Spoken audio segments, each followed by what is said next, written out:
Hi guys, so ayan nga po pala yung time na pina-check up ko si Papa kasi masama po yung kanyang pakiramdam dyan.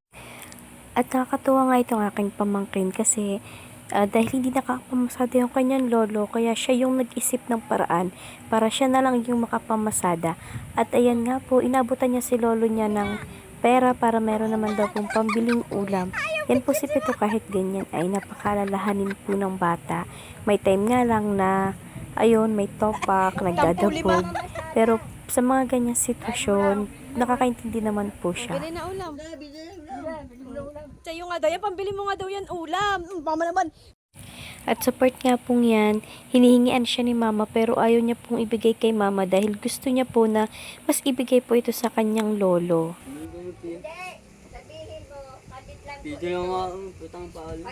Ano sabi sa'yo? Ano pangalan mo? Ano sabi sa'yo? Pangalan mo? Ano pangalan mo?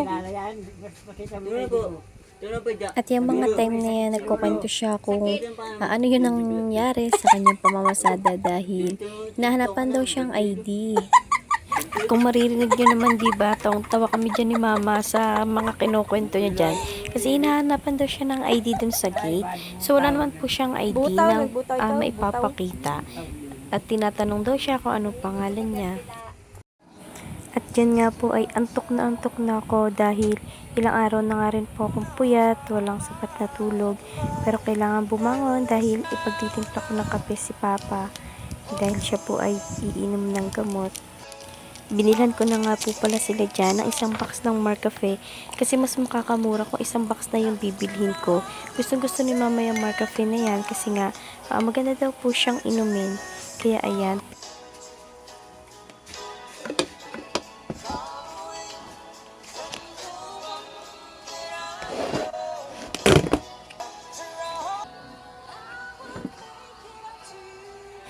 Binilhan ko na rin sila ng isang timbang biscuits para kapag nagugutom sila meron silang madudukot na biscuits. At saka hinandaan ko na rin nga po pala si Papa ng saging dahil bumaba po yung kanyang potassium dyan.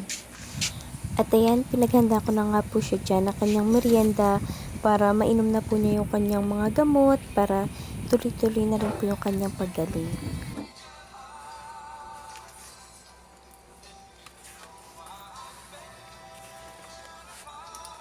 At ayan nga po yung mga reseta na ibinigay po sa amin ng doktor para mabili na po yung gamot na kailangan niya pong inumin at nandyan din po yung mga results ng kanyang laboratory.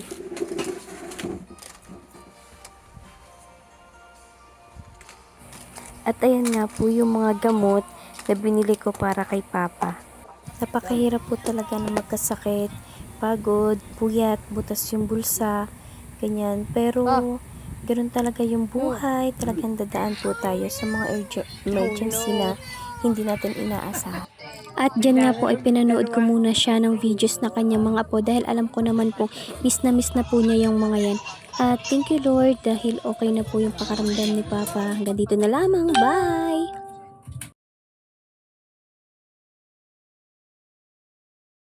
At thank you Lord dahil hindi mo po kami pinababayaan. Hanggang dito na lamang. Thanks for watching. Bye!